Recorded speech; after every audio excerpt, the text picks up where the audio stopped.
a story I need to tell about the world and how it's world. From police brutality to climate change, we gotta talk, no fat for shame. Relationships can be so tough, but we need to talk not just enough about trust, love, and stands in our hearts. Let's break that chain. Let's talk about it, let's not hide. The truth is what makes us thrive. From politics to private fears, we need to hear each other's ears.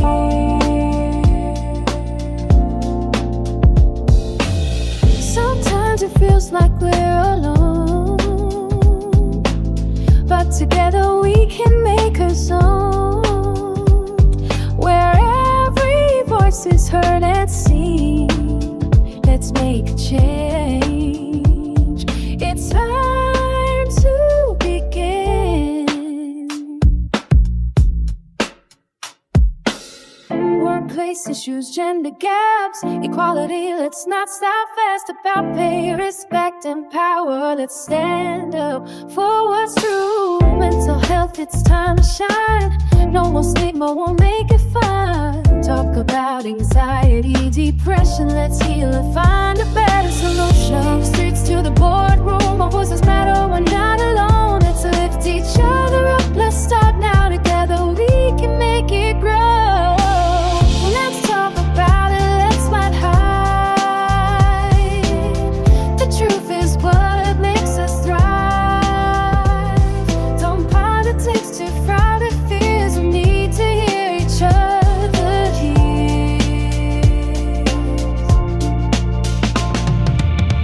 Let's talk about it, let's not hide. The truth is what makes us thrive. Don't politics to private fears, we need to hear each other here.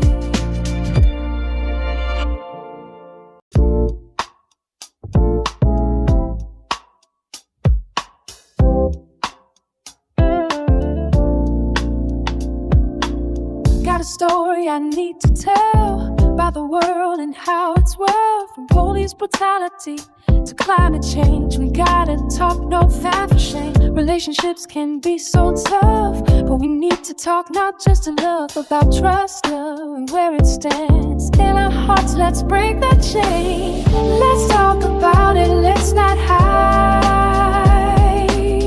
The truth is what makes us thrive. From politics to private fears, we need to hear each other's ears.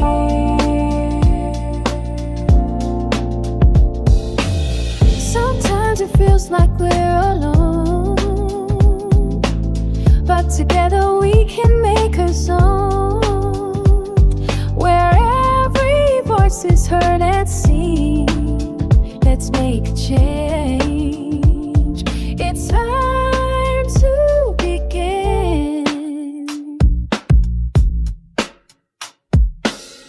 Workplace issues, gender gaps, equality. Let's not stop fast about pay, respect, and power. Let's stand up for what's true. Mental health, it's time to shine.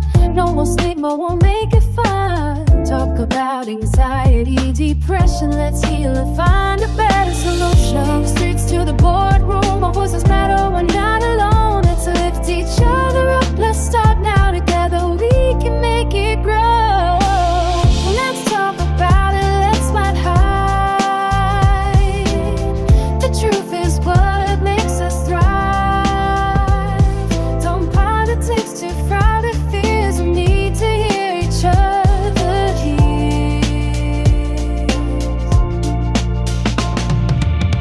Let's talk about it, let's not hide. The truth is what makes us thrive. Don't politics to private fears, we need to hear each other here.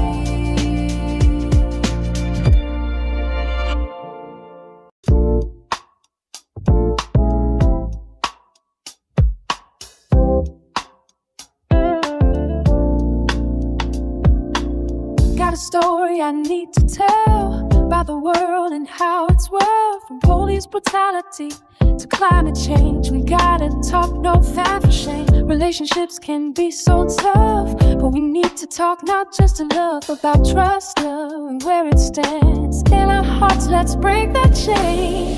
Let's talk about it, let's not hide. The truth is what makes us thrive. From politics to private fears, we need to hear each other's ears.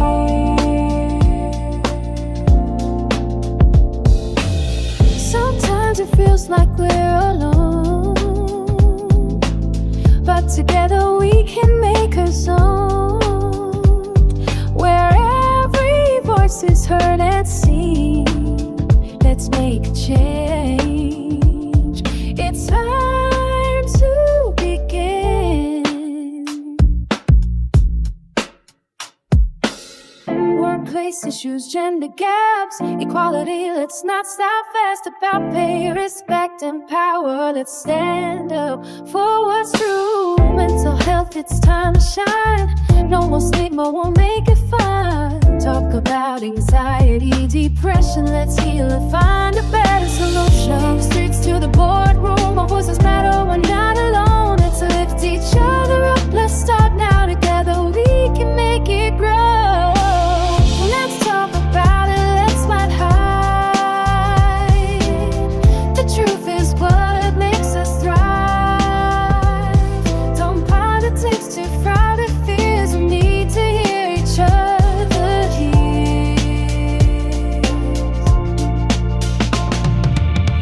Let's talk about it, let's not hide. The truth is what makes us thrive. Don't politics to private fears, we need to hear each other's ears.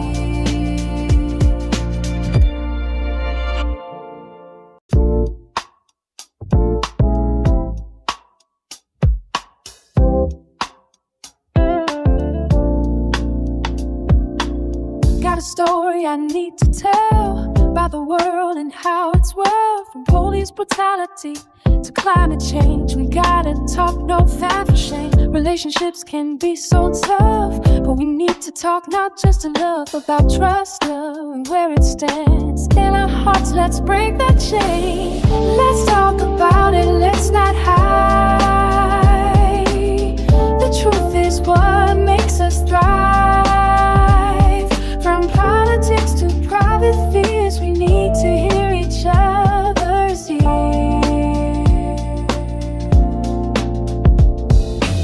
Sometimes it feels like we're alone, but together we can make a zone where every voice is heard and seen. Let's make a change.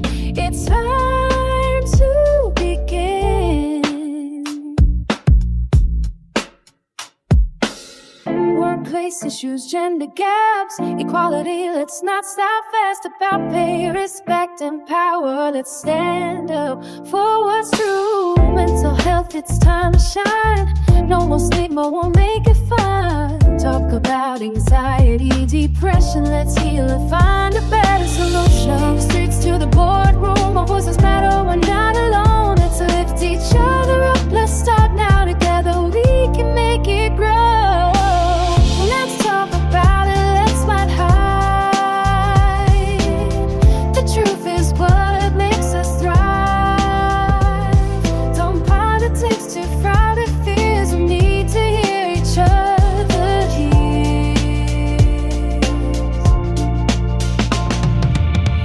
Let's talk about it, let's not hide. The truth is what makes us thrive. Don't politics to private fears, we need to hear each other's ears.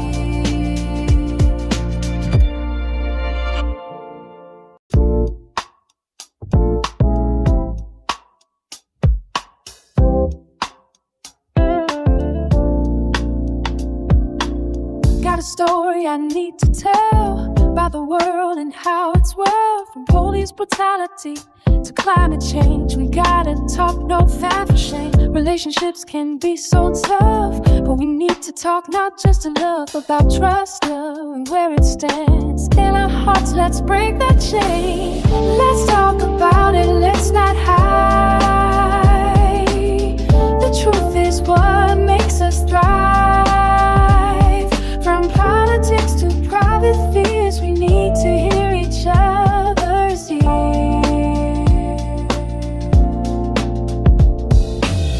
Sometimes it feels like we're alone, but together we can make a zone where every voice is heard and seen. Let's make a change. It's time to begin. Workplace issues, gender gaps, equality. Let's not stop fast about pay, respect, and power. Let's stand up for what's true. Mental health, it's time to shine. No more stigma, we'll make it fun. Talk about anxiety, depression. Let's heal and find a better solution. Streets to the boardroom. Big time fan, ready to level up your energy? Let's talk W Energy Drinks, the brand that's all about being better.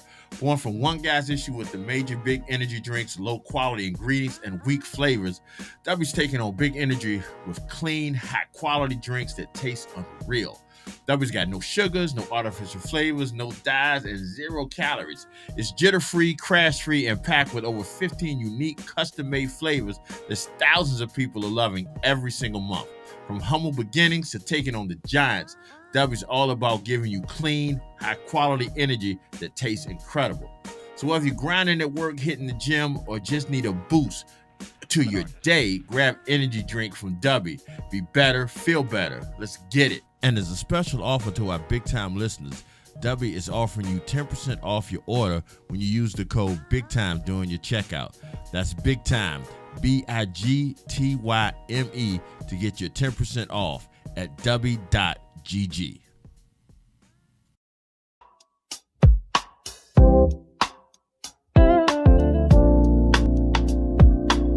Got a story I need to tell about the world and how it's world. From police brutality to climate change, we gotta talk, no fat for shame. Relationships can be so tough, but we need to talk not just enough about trust, love, and where it stands in our hearts. Let's break that chain. Let's talk about it, let's not hide. The truth is what makes us thrive. From politics to private fears, we need to hear each other's ears.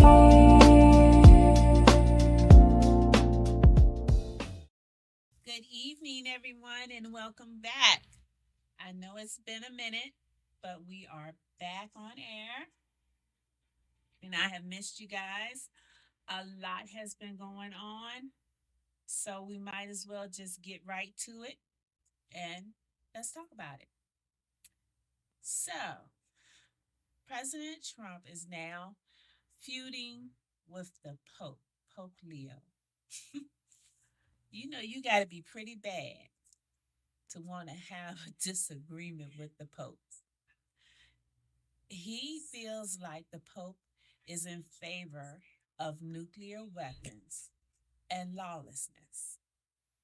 However, the Pope is not backing down. The Pope does not approve of the way he is handling the Israel Iran war and his strategies. And he's very vocal about it. And he will continue to be very vocal about it. And he has stated that he will not be bullied by President Trump and his administration. Some in Congress feel like Trump should be apologizing to the Pope. But he today says that he refuses to do so, that the Pope is wrong, and that he knows he's wrong, and that he's going to stand by what he has said. So we're going to see how this plays out. Next, we have Representative Eric Swalwell. I think I'm saying his name right. I'm not sure, but it don't even matter. He has suspended his campaign as he was running for governor of California due to accusations of sexual assault. It started out as being just one, but the last count I heard was that four women had come forward with reports of him assaulting them. He says it's bogus, it's trumped up charges, no pun intended. Um, that once the investigation has been completed, he will be found innocent. Not too sure. When four women come up against you, it's kind of hard, but we'll see. Meanwhile, Manhattan DA is investigating those charges. So it's got to be some merit to it if the DA is going to be bringing charges. With that being said, some on both sides of Congress feel like he should be removed and have already put in whatever they have to do, paperwork or whatever, to have that done. Now, whether that's going to go anywhere, I don't know, but they feel like it's inappropriate for him to even be still in Congress at this point. So that's going to be really interesting to see how that plays out because, I mean, they weren't taking a stand on the other person. And I'm going to leave it like that. I'm going to leave that right there. I'm not going to say nothing else about that. Well, that's a lie. I got something else to say, but it's down the road a little bit. So that's that for him. I wish him the best. That's all I can say. So now, with the ongoing war, it seems that China is going to be supplying Iran with weapons. And that can't be good for us at all. But here we are. The talks didn't go anywhere. The lie, well, yeah, I can say that. The lies that our president told us about this war ending, we can see that that's not happening. Thank God he didn't blow Iran up like he promised to do last week. It is madness and it is mania. And the voters now are starting to talk about it. They are starting to demand something be done about it because it is a one man government at this point. Donald Trump and Donald Trump alone is just governing our country. Congress is just kind of sitting there picking up their money and going along for the ride. No one is looking out for the American people at this point. We just don't autopilot and pray. And that's not what democracy is, not what our forefathers stood for. Um, they may not have been the best of people, but the Constitution was written for a reason. And it seems like it's almost been thrown in the trash can and forgotten about at this point because it's Donald Trump law right now. And they are doing whatever they want to do. And he is so bold and blazing to even say it on national television. Nobody tells him anything. He doesn't have any advisors because he does what he wants to do. Okay. And that has gotten us where we are right now. Gee, thanks.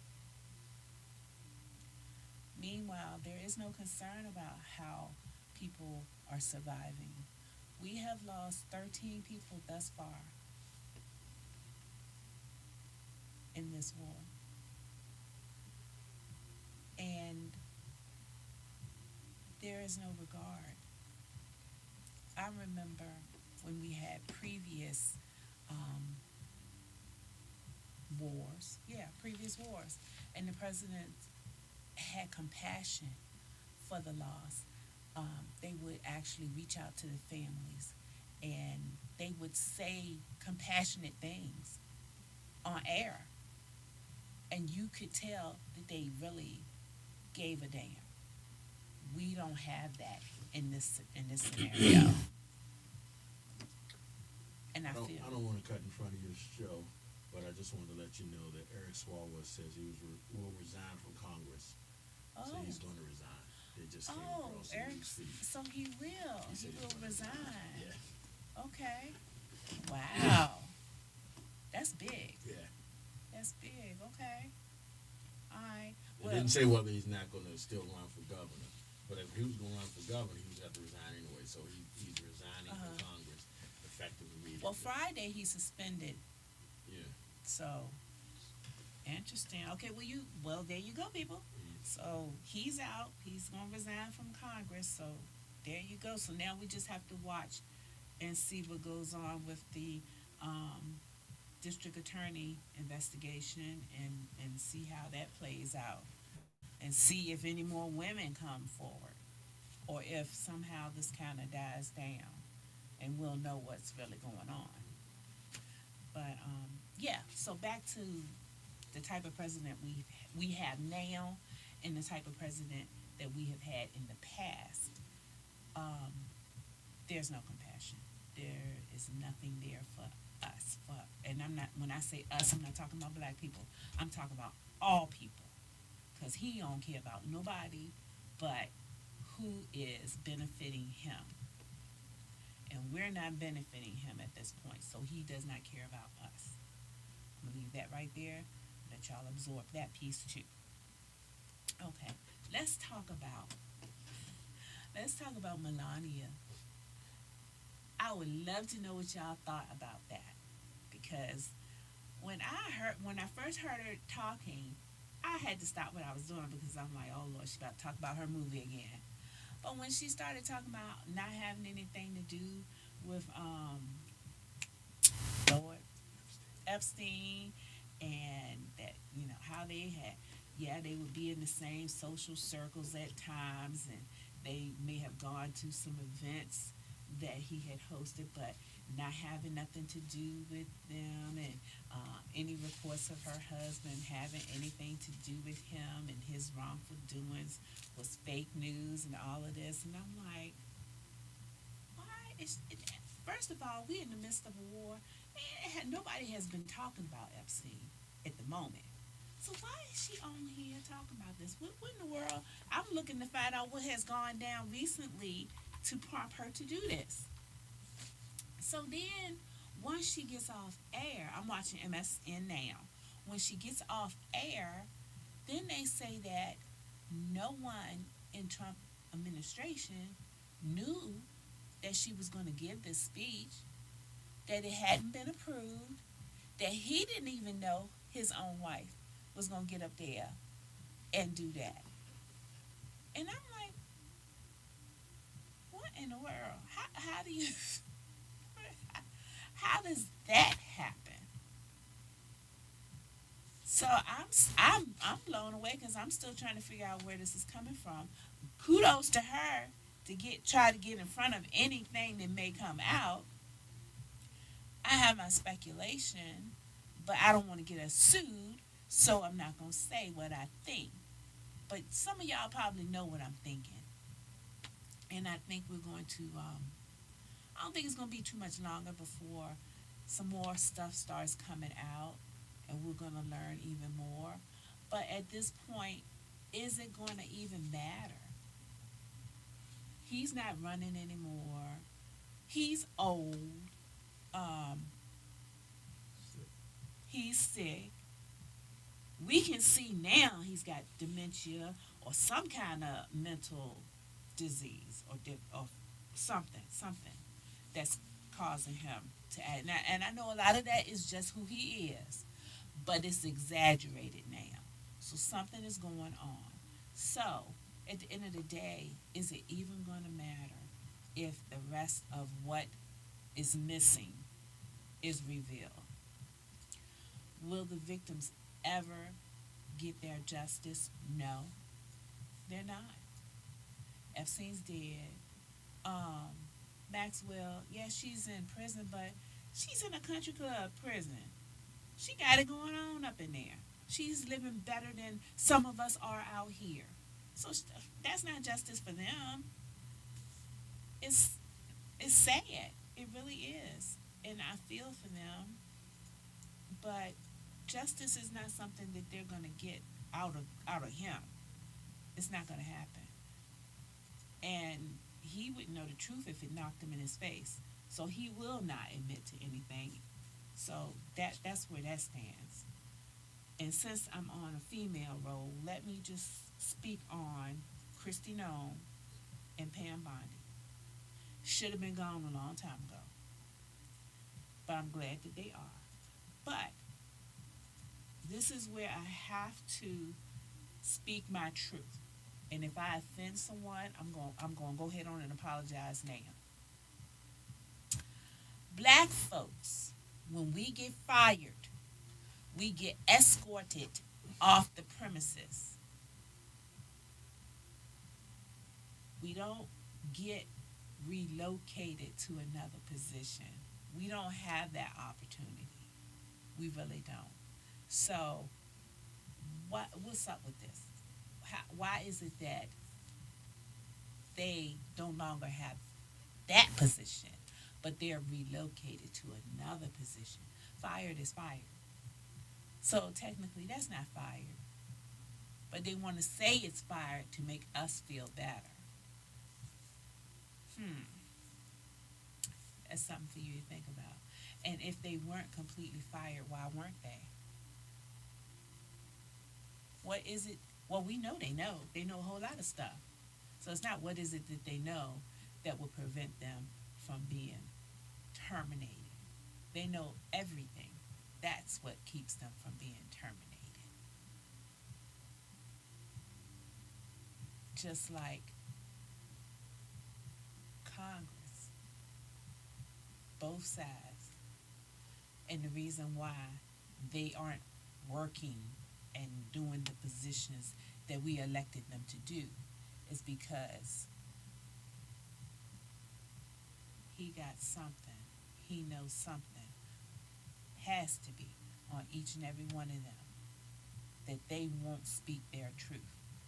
They won't call it what it is. They won't say something is wrong when they know it is wrong. And I'm speaking Democrats and Republicans because they all know at the end of the day, it doesn't matter what it is, whether you're Democrat, Republican, blue, green, yellow. If it's right, it's right. If it's wrong, it's wrong. You know they know this, but they can't speak. And you have to ask yourself, wonder why they won't do anything. They can't do anything. Because now we're at the point where he has that power and control over them for real. And we're just watching it. We're just watching. It's like a puppet show. We're just watching. We're just watching them. They just show up. And that is the U.S. Congress today. Yet, our military is over there in Iran fighting a war that we still haven't gotten a complete reason for, that was never approved in the first place. Trump should really be brought up for charges. He really should, but that won't happen. Nothing will happen. And I hope I'm wrong. In this case, I hope I'm really wrong. But to blow up a school with children in it,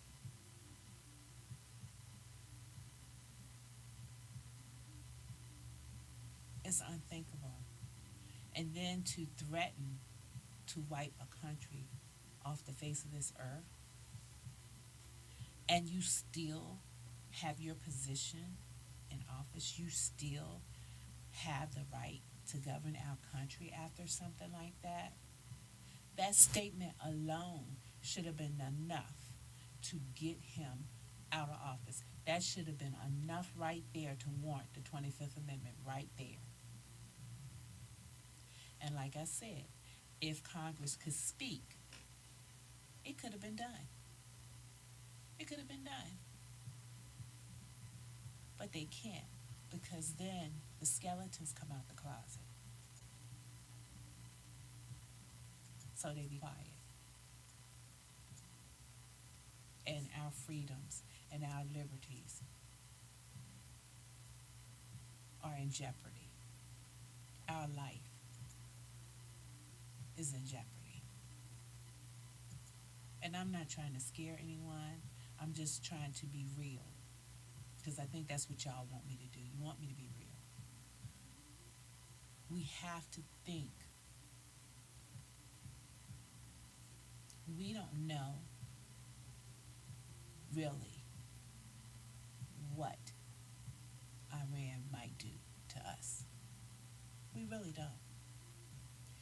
And we got the pit bull in D.C. barking and barking and threatening and barking and antagonizing. It's only so much before they retaliate. And they retaliate over here. They haven't done it yet. We've been blessed. But what happens when they do, or if they do? We have to think about those things. Is that something that you guys ever think about? I do. I do. So I have decided to live my life as if it was my last, you know. I'm doing everything I want to do. You know, I'm not trying to hurt nobody, but I'm partying like it's 1999 for real, you know, because you don't know from this moment to the next when it could be your last moment. If you got dreams, live them out. Do what makes you happy. Do what brings you joy. Just don't hurt anybody. We just don't know. But I didn't come here to bring y'all down. So let me see what other kind of happy stuff. I'm gonna try to find some. It's kind of hard when you're talking politics to find something happy. But I'm gonna try to find something happy for y'all. Told y'all about. Okay. This ain't happy, but this is funny. The Trump administration announced that they're going to they got designs for this 250-foot triumphal arch near the Lincoln Memorial. I don't know why we need a 250-foot arch near the Lincoln Memorial. I mean, I've been past the Lincoln Memorial. I didn't see where we needed an arch there. But you know, I don't. I'm not an architecture person, so you know, maybe I'm missing something. But I guess they're going to present these plans to the right people this time before they start building it. And if they do build it, I suggest we go on and do the Million Man March there, right there by the arch. This is crazy. You know, some of this stuff we couldn't even make up if we tried. A damn arch. And we got people starving. But they gonna build an arch. Just like they gonna build a doggone foolishness. It's just y'all, it's foolishness. Huh? Okay. It's just a bunch of foolishness. A bunch of foolishness. And I try not to let it get me down. I really do, because I really want to go to the White House, but I would get locked up, so I can't even go on a tour. I know I would get in trouble. But I'm so glad to be back with y'all. I hope y'all glad for me to be back, and that y'all just don't think I come and complain all the time, because I'm really not complaining. I'm trying to bring y'all the scoop and keep you informed, and I try to lift y'all up. And if I get a picture of those plans for that arch, I'm gonna bring them to y'all. But I'm going to take a quick pause for the cause, and then I will be right back with my guest, and we're gonna have fun now. All right, so I'll be right back. Peace.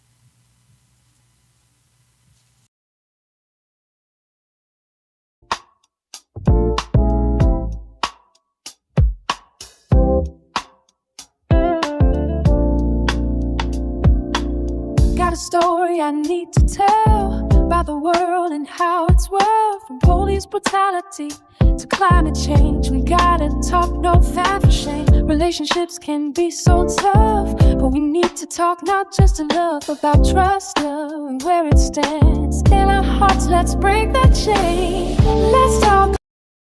Confidence, beauty, elegance. At Greg Hall Boudoir Photography, we capture you at your absolute best. With over 15 years of experience, Greg Hall knows how to bring out your unique style, making you look and feel incredible. Solo or with that special someone, couples are always welcome. Choose from multiple affordable packages with custom add-ons to make your session unforgettable. Fast turnarounds, easy online cloud proofing, and no pressure selection. We make the process smooth, seamless, and stress-free. Visit us at 10934 Hull Street Road and follow us on social media to schedule your session today. Greg Hall Boudoir Photography, because you deserve to shine.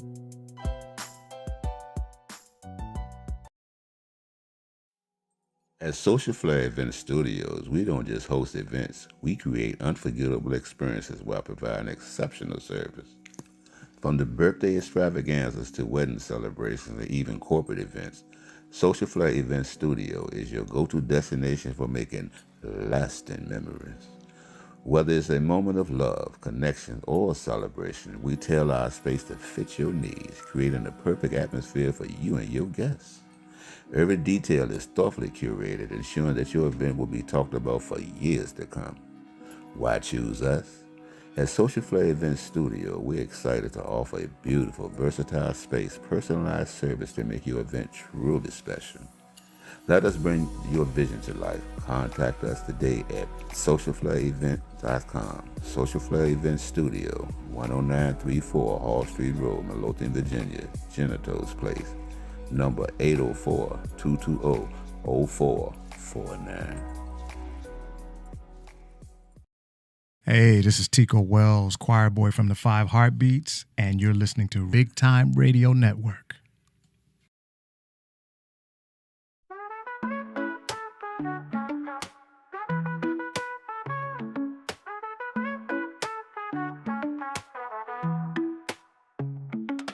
Join Tahuti on the International Groove Carpet every Saturday, starting at 1 p.m. for sessions from around the world on Big Time Radio Network.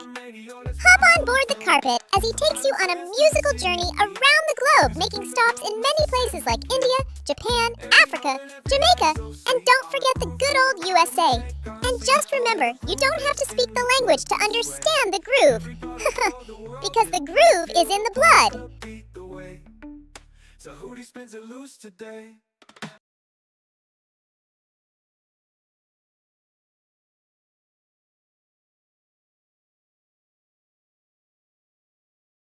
Welcome back, everyone.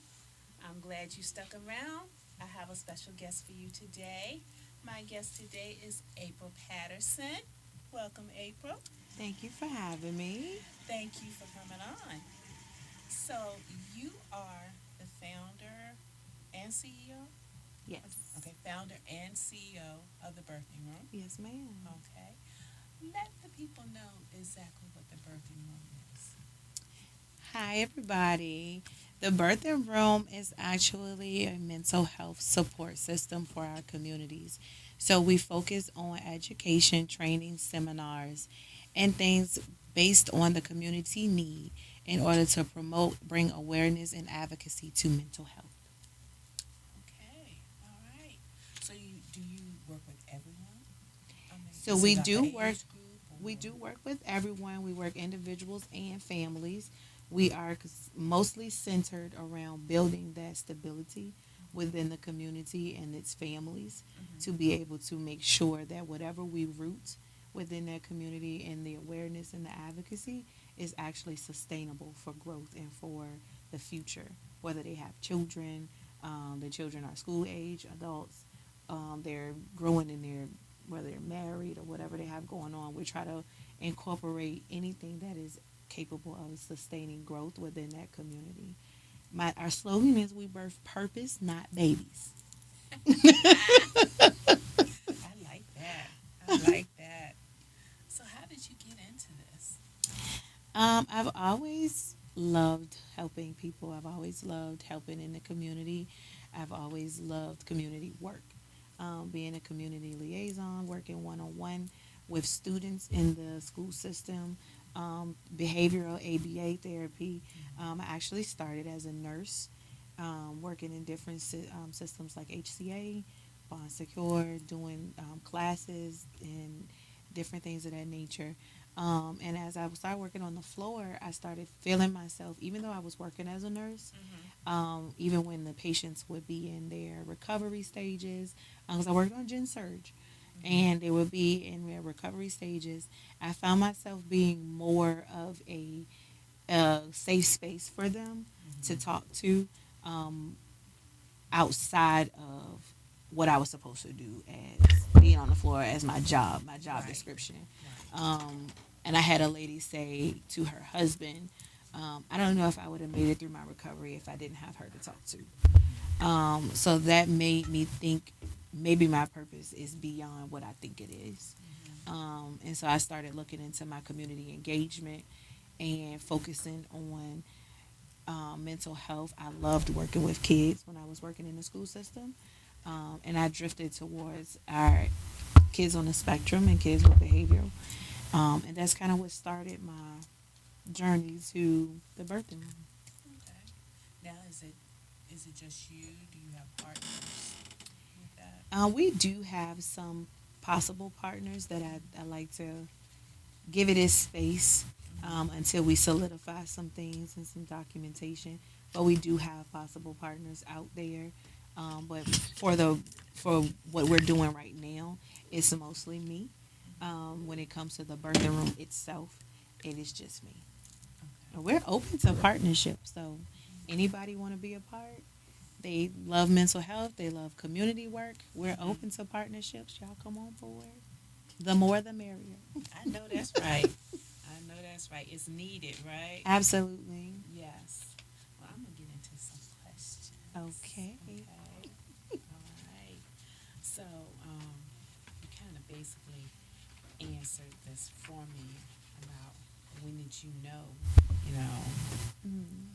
that you actually had a story in you to do, and you kind of answered that with working on the floor and everything. Yes. So that's pretty much. But um, you said you were sitting in your room after you had your own experience. Yes, in my own experience, as far as personal, Mm-hmm. outside of me doing my work Mm-hmm. within the hospital, I had my own experience because in 2023 of October, I was actually diagnosed with a brain tumor. And then as I was sitting in the room, and the world shifted at that moment, Mm-hmm. um, that kind of put me in a place to think, what do people feel when they're having these life changing, life altering circumstances that does not allow them to actually process all the time Yeah. their next move? They have to go ahead and make this decision. Who's there to advocate for them? Who's there to give them direction? Who's there to talk them through that moment? Mm-hmm. Um, And so that kind of pushed me into, hey, I know what I needed when I was in this space. I know what I was looking for, even when it came to um, me not being able to work, how the system is not what the system says it is. And so it's really difficult to even get any assistance when you're going through something like that because they have all of their reasons why not. Yeah. So who's there to push for you if you don't have that support or if you don't have that in you to push for yourself? So in that moment, that did put me in a space where I'm like, hey, people need that. Right. People would love to have somebody to just give them the information. And even in working in the community, working with parents who have kids on the spectrum, early childhood intervention, they actually, some of the major things that they say is, if I had known this sooner, if I had access to this sooner, it would have helped. And so those are the roots that we're working on. A lot of the things that we see in the community are all treatment after, but there is no true preventative care that people need that makes me aware and not afraid of being aware. So that kind of gave me that personal experience, gave me the what ifs from my own story that influenced me and pushed me to go ahead and speak out and actually have time. Because working a full-time job and becoming an entrepreneur, it is not for the weak. Your time, it gave me time to actually execute the way that I intended and I envisioned to execute. So it was not the way I thought it was going to happen, but I'm glad I did have the time to actually execute this vision. Now, when it comes to parents that have children and their children will, the doctors put their kids on medicine, Yes. Ritalin and all, Adderall, all that kind of stuff. What are your views on that? Because I know when I was raising mine, one of my children was put on Adderall. They hated it. They said it slowed them down, didn't want to take it and whatnot. And I had the doctor and the schools saying they had to have it. Yeah. And it puts parents in a really hard situation because they don't know what to do. Mm-hmm. And some, if they're not taking it, the child can't go to school, and they just feel like their back is up against the wall. So, like, what would my advice be to them? Or, And what are your views on as far as that medication piece? Do you think that there are other avenues that they could probably explore as well? I do believe that they have avenues that can be explored. That's where the advocacy piece comes in, because there are treatment plans that you can have and you can assess to fit what best needs your child. Every child is different, every need is different, every story is different. So I'm not against the medication. But if a parent feels that, hey, maybe I want to go a different route 1st before putting my child, just saying, hey, go get the medicine, I would say try it. Find somebody, find a person that can advocate for you in that area, that has the knowledge and the experience, and get those different treatment plans. Usually children do have a team of people. There should be somebody on that team, and an advocate, a community liaison should be on that team. And they can actually advocate for you and look into some of those plans. As far as the medication itself, I'm not against medication, like I said. I think medication and treatment and all of those things, whatever your preference is, some people are very religious and they don't believe in doing all of the medication. But God and therapy go hand in hand. Yes. So prayer is great. Prayer is almost like a treatment. That's my treatment plan. That's how I function. But then I still need somebody to keep me disciplined. And for some students, medication may be what keeps them disciplined and keep them in a place where they can actually hear and adhere to the instructions that they're given. So I would say know your child, advocate for your child. As parents, you're your child's first line of defense. Advocate for your child. If medicine is not your go-to, I'm not saying out it, but I'm saying check around first, but don't give medicine a complete quit, because some kids might need that extra space that the medicine gives them to breathe, and there are different types of medication, different dosages. Evolved since Yes. my time. Yes, they have a lot of God. medication out there. Thank God. But they have different medications, different dosages that they can try. Because some dosages I myself have had in this process, because it was a brain surgery. And the part of the brain that there was can affect attention spans, moves, and different things. So I myself have had to, I'm not big on medication either.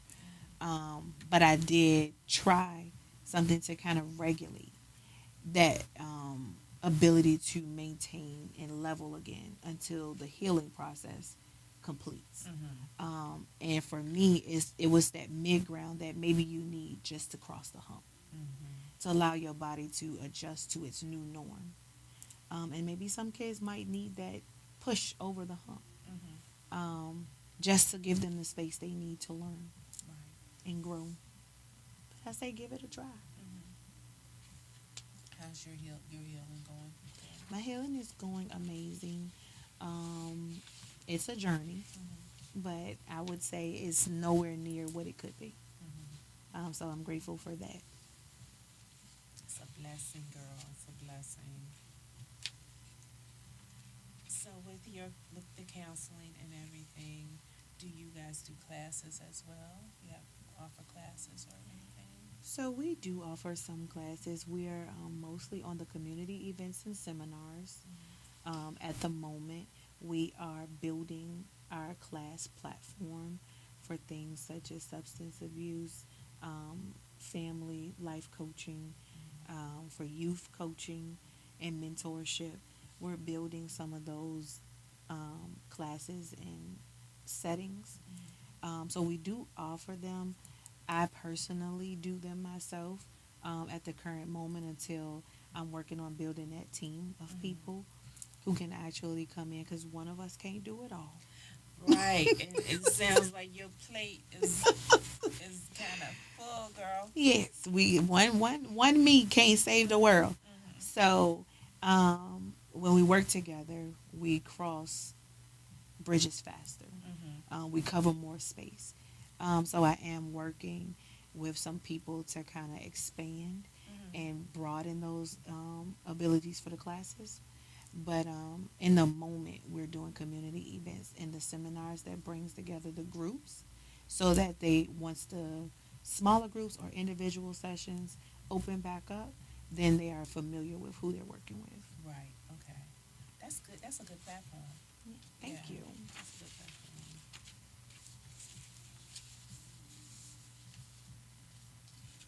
All right. Let's see here. Where do we want to venture to? What's been your most rewarding experience with working with kids?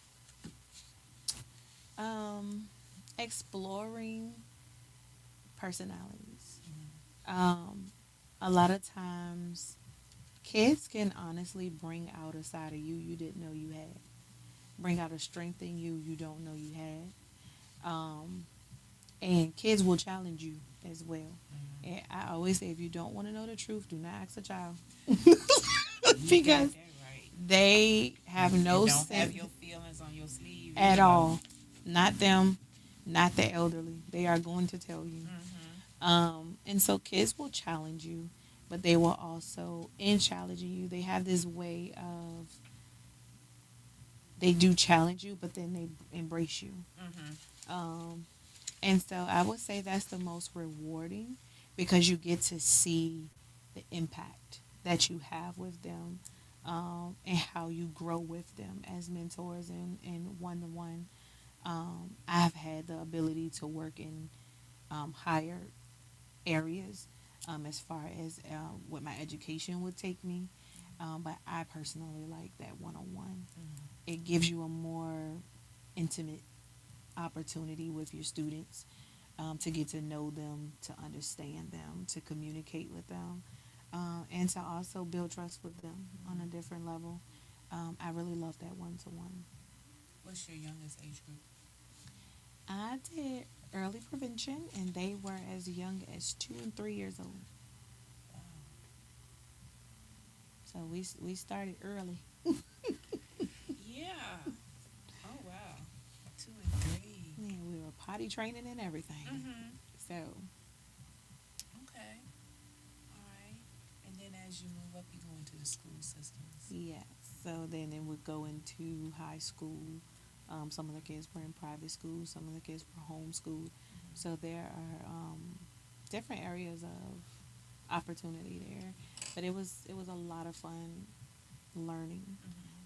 It's always a learning experience with every new client, every new kid.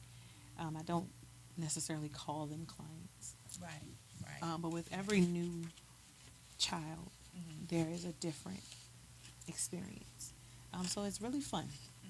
It's really fun learning them, learning the different experiences with them. Okay. This is a question you're not gonna be prepared for this question. Oh Lord, I told you I let the Lord lead me. let me shift because I don't know what you about to ask me. You think you need to get the wine now? Start wine time. I am passionate about our community and our kids in our community, and it's been so many kids being shot and whatnot lately, and I'm trying to figure out how to go about doing a town hall. And I know we can't do a big one because that might frighten them all. But that is something that I would want to do where we could get, if they would come, that's another piece, where we could actually listen to them and find out what it is that's going on with them and in their circle, what is going on that is bringing about so much violence, and what is it that they need? What is it that they are yearning for? What is it that they're missing? I mean, obviously, a lot of it has to do with money, but there's something else there that's missing too, you know. And what would be your thought on that? I guess How to, as far as having I'm it, definitely going or to I'm tapping in with Antoine on it too. okay, okay. She's trying to get something going. And would you be interested in something like that? I love it. Honestly, I love it. I think it's necessary. I think their voices do need to be heard. I say do it. My biggest way in understanding the community is getting out in the community. The only way that I'm going to know what they want is to ask them. Yeah. Find people that they find their niche, find where they're comfortable. You might have some kids that are at the gym because they love playing basketball, or they might have community courts that they stop by, community centers where they have pools, or I know they have places like the Calhoun. Yes, they have all of these kind of areas where kids may drift when they want to do activities. And those are the places that you may find them, and sometimes you might just have to be where they are, to get their opinion on what they would want or what they want to see. Learn them, learn their language, and it has nothing to do with lingo. It has everything to do with how do they communicate. And once we figure out how to get their attention, getting them there is not going to be a problem. But we got to get them to trust us. Right. And this generation, what I have heard a lot of is this generation has almost lost trust in those that lead them, because they don't feel heard. So giving them a voice is very powerful. I think it's a great idea. I think it's a great thing to put together. I would say go for it. And once you learn your people, it's And you know how to meet their needs. it's up from there. Once you learn them, once they learn you and you learn them, it's up from there. Because I just get, so tired of seeing Channel 6 News at night and they're reporting another shooting and it's a teenage, well, another shooting, period. But then to hear that it's another teen, and I'm like, first of all, what are they doing out at that time of night? Why aren't they at home? That goes to that root. Yes. Yes. Yeah, where the I will say I gotta drive this car sensitively. But I will say there is a ball drop somewhere. I think there is a ball drop. These kids are left with a lot of access to things that they don't always understand. Social media, internet as a whole, not just social media. They have a lot of access to things that maybe with us we didn't have growing up. We had more structure. We had more structure and less access. We had schedules. This is what you did. There was nobody interfering. There was nobody coming and rescuing you. If mama said, that's what we did. Yeah. And so these kids have so many options, so many avenues, so much access. And there's a ball drop. That doesn't mean it's the parents alone. That doesn't mean it's the economy alone. That doesn't mean it's the neighborhoods alone. It's a collective. It's collective, yeah. Everything plays a part. Everybody play a part. We lost the village. We lost the porch conversations. We lost the backyard games. We lost the community cookouts. We lost a lot of that. That the kid that we had growing up. We had time in the community. And these kids don't have a lot of that access. It's a lot of, you have to do this or you're not cool. Or you have to say that or you're not this. And they get caught up in that because for them, I just want to be a part.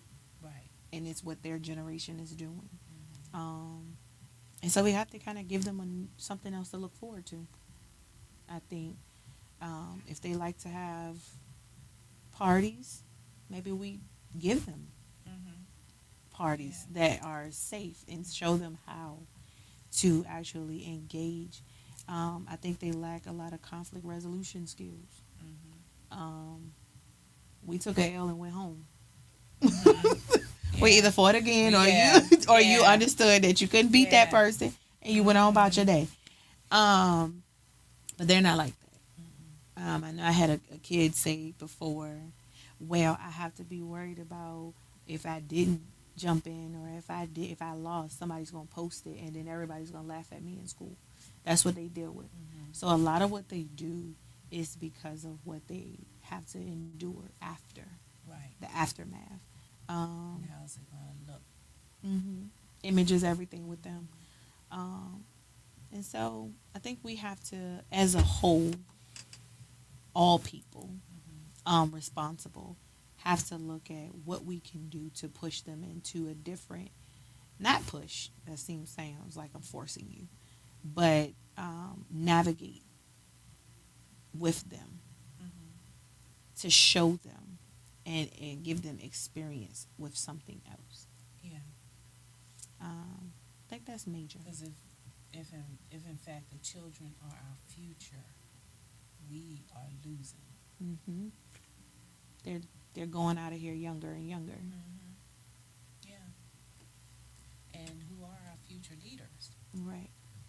Are we teaching them leadership skills? Are we teaching them leadership platforms? Are we putting them in arenas that will show them something different? I know I was watching something. I think it was on the TV. Steve Harvey was on the TV or something. And he said, if you give them the experience, they won't, the likelihood of them wanting something different won't be. If I put you in first class as your first flight out, you're probably not going to want to go to coach because I've now given you a standard. Right. So when you fly, you're going to want to fly first class. So when you get ready to do whatever you need to do, you're going to make sure that you sustain yourself to a place where I can always have that first class seat. So if I give you that experience, then you'll have something to look forward to. That already set a standard for you. Right. Give them the experiences. Put them in the rooms. Show them something different. A lot of them don't have access to anything else. So they do what they know. And what they see. What I know is what's been out here in front of me. This is what gets you respect where I'm from. And I don't know nothing else. So what do you want me to do?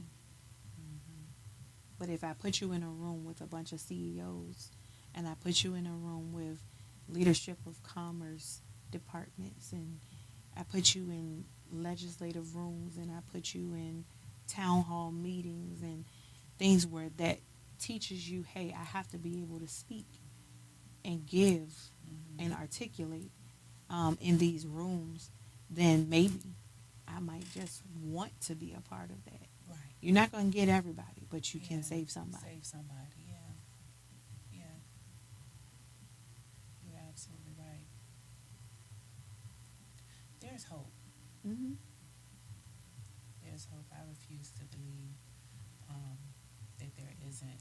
And sometimes I get discouraged because I stop and I think, we have all of these prominent churches in our community. And if all the churches could just come together as a whole, we could really do something. Yep. The church was the pillar of our community. And we can't put it all on the church, but I think now, not all, but you have a lot of platforms that are about the platform. And people have gotten turned off from the platform. I don't want to come to a building where I'm in there with 1,000 members and you don't even know I came in. When I'm dealing with things and when I'm struggling through things and when I'm looking for restitution, I'm coming somewhere where I can be embraced. Yeah. Where I can feel like I'm at home. Me. Yes.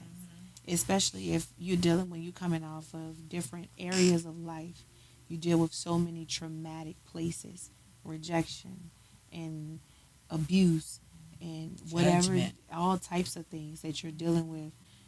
So when I come into this building, I don't want to feel like another number when I've already felt like another number. So I think that plays a heavy part. And also in the church, they were not only the church, but they were also on boards. So we were able to hear the spiritual aspect in a natural form. We had people speaking on our behalf that had a prayer life. So I was not just the pastor, or I was not just the minister or the evangelist or whatever your title was. I wasn't just that, but I was also in a senator seat. I was also in the NAACP. I was also at whatever legislative meetings I needed to be at or boards to speak for our communities. Yeah. Our communities had a voice and a trust in those leadership people of leadership. And I think when that fell off, people leaned on that. And that's not an excuse, but they did lean on that. It was like I knew I had a voice in this. Right. So if I showed up to church, I could give my opinion where I might never be able to sit in this room. This pastor, this minister, this have somebody they will representing me. Absolutely. Somebody that looks like me, somebody that understands me, somebody that sounds like me. So if they brought something back to me, I trusted it. And I think we're missing a lot of that. That's that piece. And it doesn't have to specifically come from the church, but I do believe that there should be a voice. And that's another reason why the birthing room exists. I do believe that people should have a voice that they can trust to come and say, hey, we are going through this out here. We need to do something. And then that person can be heard not only over here, but can be respected in this legislative space, to where if I bring something here, they hear my voice, they hear what I'm saying, they know it's coming from a community standpoint, they respect it enough to act, or at least try. I think when that starts happening again, and we can start pulling on that, I think the communities will kind of shift back to what they were. But right now, it's almost like the community, how do we do this? How do we get from it, and how do we get back? That's the major question. How do we turn this boat around? And there's no one place or one group or one person. It has to be a collective. There was always a team. And I will say, one thing the enemy hates is unity. So as long as I can keep you divided amongst yourselves, you can always be overpowered. Because there's no one working together. So the more it's 1,000 people doing the same thing, just do it together. Right. You create a bigger voice. You create a bigger platform. The platform that we're fighting for, you already will have it, because everybody has a skill in something.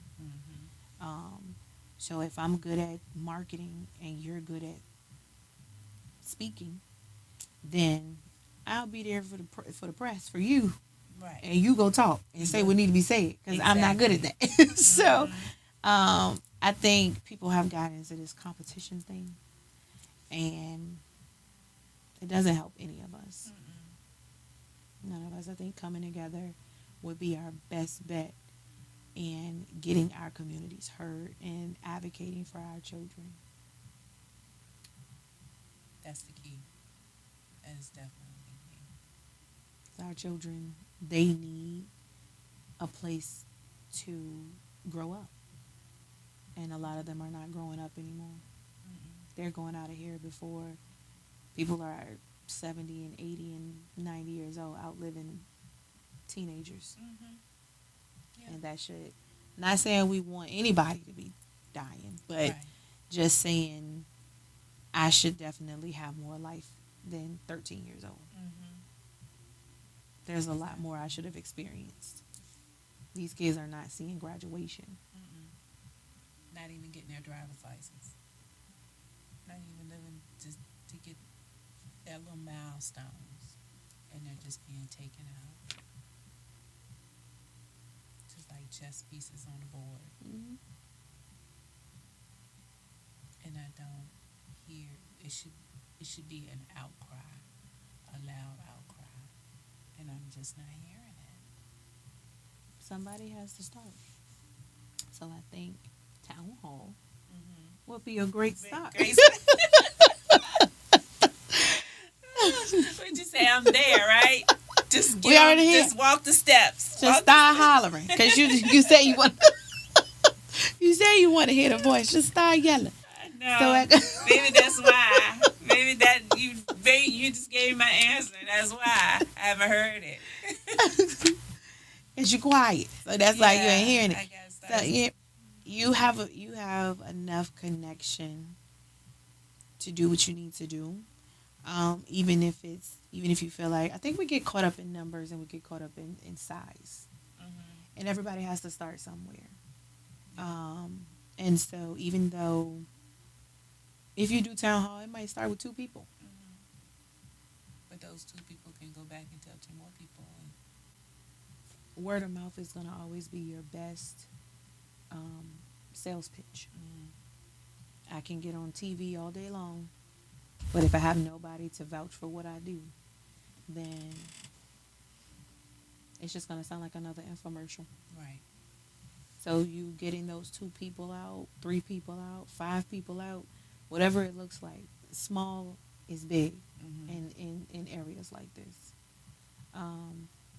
Mental health is major amongst these kids.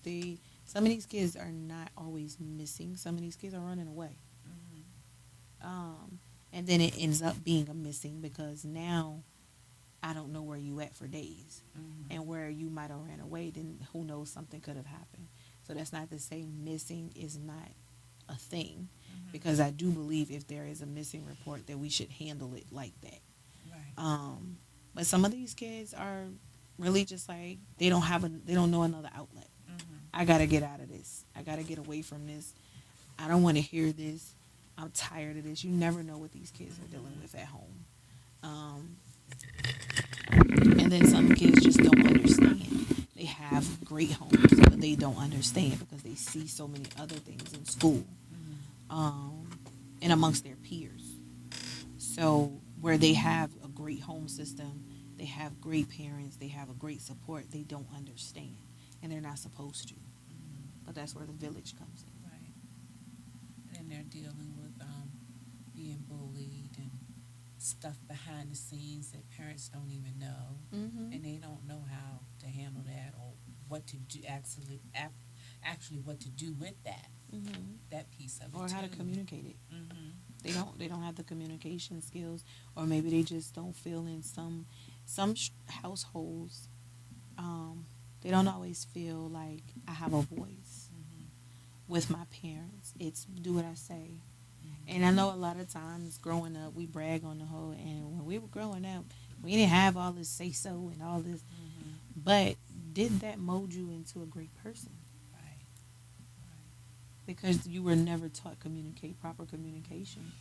And now we keep pouring that bad communication skills down the line, and then you say all you had to do was tell me. No, that's not how that works. You have to provide a space for me to feel safe enough to tell you.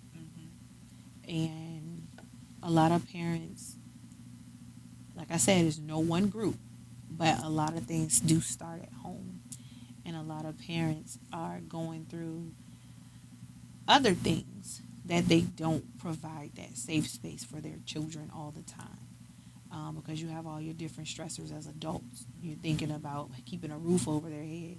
You're thinking about the lights gotta stay on, the food on the table, how many jobs I gotta work to get it done. You're thinking about all of the things that you personal issues. Whether it's relationship or whether it's health or whether it's life that you dealt with, your trauma, your growing up, your healing. You deal with you deal with all of that, and then you're trying to raise children in an unhealed space, and you don't intentionally all the time inflict it, but you do because you. It's one thing I said when I was talking to a parent, and I said, you spend so much time trying not to be that you are. What you focus on is what comes out. Yeah.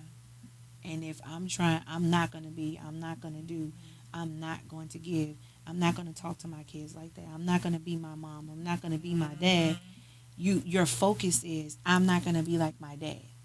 So everything that's in your brain is, don't be like this. Yeah. That's forefronted.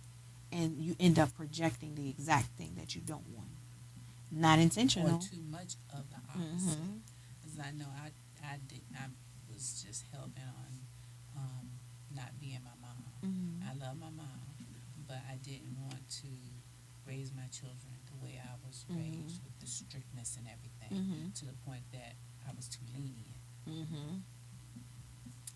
And I didn't realize it until I got older that I should have dialed it back some. Finding that fine line between the two. I think this generation of parenting is doing a great thing with breaking cycles, that unhealthy cycles. But I do think there is extreme leniency in areas that there's too much in some areas that is not needed. And you have to find that line of allow kids to have a voice, but never allow kids to be disrespectful. Amen. Yeah. Because there's a lot of that going on. When you're having an opinion turns into disrespect, that's when I gotta dial you back. Let me bring you back to reality. It's okay to not like it, but it's not okay to say that. Right. You can't be rude. You can have an opinion, but you cannot be rude. And there is a time and a place for your opinion. I think that's necessary. You can feel what you want to feel, but every atmosphere is not for you to just blurt out everything you feel all the time. Right. It's called maturity. You have to learn time and place. There is a time and a place for everything. You can have all the fun you want to have, but not in the middle of a class. That's not the time to be turned up. That's not the time to have your music on. It's not the time to put on your headphones. Wait for 3:30. It's 3:30 coming. it's or not the 3:45 time. or whatever. Yeah, you got plenty of That's time. not the time. Now, when you get a break period, you get a gym period, you get a lunch period, whatever you do, you get whatever they call it, reset or whatever they call it. I don't know what that is, but I've heard it. I think it's more of a disciplinary space. Oh. But if it's disciplinary, then that's not the time. But if it's something that gives you opportunity to breathe, and they have counselors and they have mentors within the schools and everything that you can actually go to and say, hey, I need to talk to you for a minute. That's your time that you take, but you don't abuse that. Right. Just because you want to get out of class. Right. That's not what that is. When you get out of school, you come home. You take that's a moment for you to take a break and have some of that time. But when you give them time to do, and you set them schedules. But I think it starts from young, that early childhood prevention. It starts young, giving them those rules and those platforms of schedule, routine, and giving them understanding of the right from the wrong, the morals of life, instilling that into them. And the faster you do it at an early stage, the easier it is as they grow up. Right. If you try to teach them what they should have learned at 3, at 16, you're going to have a problem because you're trying to rewire what they know. They're going to get is resistance then. It's going to look like you are judging me, or everything is judging now. You're judging me, and you're not letting me live, and that's not how God would do, and everything is that now. God said, don't judge. That's not true. However, within itself, but that's not 100%. That's not 100% true. Right. However, at the same time, judgment and correction are two different things, and people are taking correction to be judgment. Right, and redirection. Yeah. And so, he never said you could not be corrected. And in fact, he said, if I correct you, I love you. It's when I don't that I despise you. Right. When I stop caring, and In you fact, should be worrying. So if I, as a parent or as a community, and then to me that's another thing. I think people kind of pull back as well, community, because there's a lot of don't say, don't do to my child. Mm-hmm.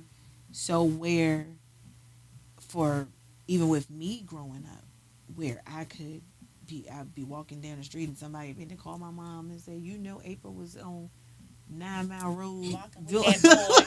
Walk, child. Yes. They would do Before it. you get home, your parents already They know know what the you whole did. story. They know what you got on. They know where you was at. They know what kind of chips you bought. It was, I mean, people knew each other and they communicated as adults. If the neighbor saw me coming off the street, your mama know you down here. People were, it wasn't so much I'm trying to tell you what to do, or I reprimand, or I went down the street and got a switch and knocked you out. Right. It was more being accountable as adults. You could ride your bike around the neighborhood and didn't have to worry about anything, Right. because the neighbor was watching you just as much as your mama was watching you. And if something went wrong, you could almost bet that one of your neighbors was going to say, reel that in. You know your mom wouldn't, or even if it wasn't you doing something wrong, Even somebody. if you came out the house and your shorts was, you had on short shorts. You know and better. You weren't supposed to have them on, and they saw you. Yeah. Go. I know your mama don't know you got. But now it's a lot of, it's not your business. So I think that shifted too. That's why I said it's not just one thing. There's a collective of what can shift that would make it a lot easier for our children. It's not about us. We have But you know why that is, though. The mothers, not just the mothers in general, but the parents became younger. So you had children raising children. So they were raising their children as their friends. So that discipline piece went out the window. And sometimes grandma was around. Sometimes grandma was like, I'm not raising this your child. So they didn't really have the all the tools to be a parent. Right. Because they weren't old enough to be one in the first place. Right. So I think that's a lot of what we're seeing too. Yeah, that young parent, single parent dynamic. Yeah. And whether people want to agree, disagree, there is nothing against single parents. I think everybody does what they have to do and what they need to do for their children. And your children are your first priority at all times. So if your best bet for your children is to remove them from a toxic situation that could be worse, because what I also don't believe is just to say they had a 2-parent home. Stay in there. You stay in because something. you're doing just as much damage. Just as much damage as it is just taking them out of that environment. So single parenting alone is not the issue. I do believe that there is a dynamic that was meant to be, because there is something that a father brings and there is something that a mother brings. And whether you're together or not, there should be a dynamic to where that child understands both aspects of parenting, whether we're in the same house or not. But I think a lot of times parents get caught up on the me of whatever happened within that relationship, and trying to deal with that we lose sight of. We have a child. That's priority. And we still need to be holding that child up so that they're not lacking anything. They're still getting the same capacity of love and discipline and caring and concern that they were getting as if we were still together. Yep. But that's not happening. Not the way that it should. Right. Yeah. There is not everybody, but there is a lot of people that are more focused on the dynamics of how that relationship functioned over what do we need to do for this child. I'm worried about who you're dating. I'm worried about how much money you sending me. I'm worried about all of these type of things. If I'm not with you, that's not my concern as long as my child is not affected. I should be able to know that this person is being safe around my child. But that should be my only concern. Right. What y'all two do ain't It's my your problem. business. That's your problem. But if you start affecting my child now, that's my problem. But I do believe when parents have that dynamic, to where they can communicate and know that the child is safe, both homes are structured similar as far as how you want to raise that child. And all adults can come together to say, hey, this is what is needed for this particular child. This is our base of of our morals of our household, the boundaries of our household, our expectations of our household. But when it comes to rearing you as an individual, there may be some things that I have to adjust. The basics of respect and things of that nature, yes, that's across the board for every child. Right. But how I communicate with you may have to be different than how I communicate with another child in this house, because you may can't handle the same things. And that's okay. But when that doesn't happen and we treat everybody the same, now somebody's feeling this, somebody's thinking that, somebody's got this, and then there's a whole lot of confusion. confusion. Confusion. Then these kids go to school with that. And now the teachers have become parents. And that's not their job. No. You got 22 students and one teacher, maybe one room, a teacher's aide, maybe. And they're trying to train, basically, your children. Because I got to teach you respect. I got to teach you what's acceptable before I can give you the lesson plan. And spend about 15, 20 minutes just trying to do that. And you always got that one kid that got to test the waters. So I've seen it in classrooms. They're spending the first half of the class getting everything under control. So teachers are worn out trying to raise your child. Right.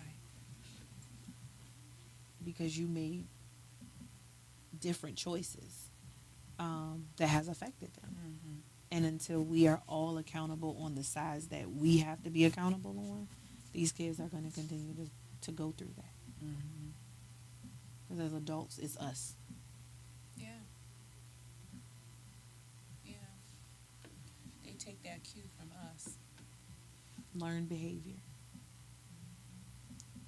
The same way we advocate for them is the same way we have to understand that at home, that advocacy has to happen within us too. Hey, what am I doing right now? What kind of language am I using? How am I communicating with people when I get frustrated? How am I communicating with people when something's not going my way? That's what I'm teaching my toddler. Just because I'm an adult and it's an adult tantrum don't mean it's not a tantrum. Right. So kids tantrum different. They might kick and fall out and do all of that, and that may be their method of tantruming. But if I don't get my way as an adult and I'm fussing and I'm cussing and I'm yelling and I'm screaming and I'm calling all types of days and nights, calling everybody's phone till I can get to you, in whatever other way, that's a tantrum. It's just an adult tantrum. Right. So I just threw a tantrum. Yeah. So that's what I showed my child. That's what you do when you don't get your way. So I can't give my child a whooping now because they threw a tantrum when they didn't get chips. Because I just did that. They learned it from you. So I think we have to, we are there, again, first line of defense. We know, they know what they know from us. Yeah. And we can't get mad. We cannot get mad. We just have to do better. We have to do better. Well, April, let the folks know how they can get in touch with you. Absolutely.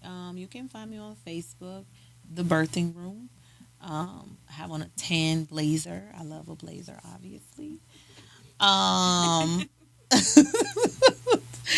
have on a tan blazer, so it'll say The Birthing Room. You can find me on Instagram. It's _birthing birthing underscore room underscore. So that sounds like a lot, but it's really not. Again, the Instagram is the underscore birthing underscore room underscore.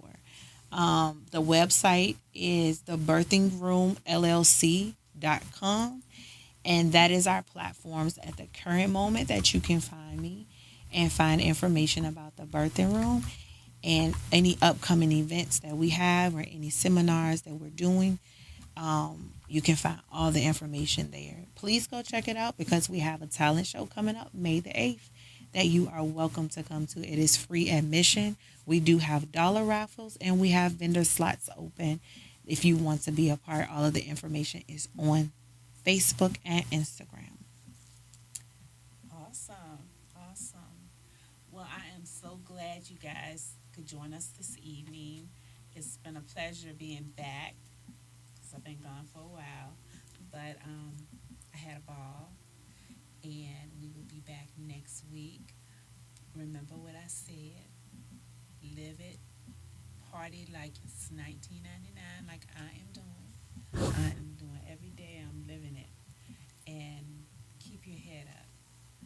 Prayer works, and I have a feeling that we're gonna feel that shift in the atmosphere. Just keep your head up. Things are gonna get better. Some stuff is gonna happen. I just know.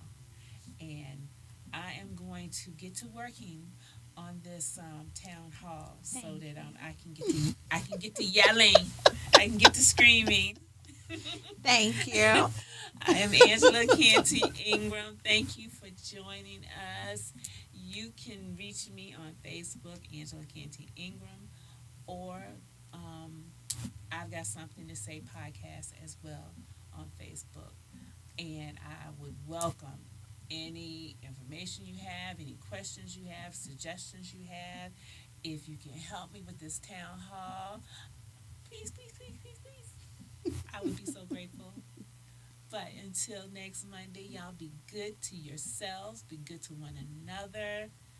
Enjoy. Peace.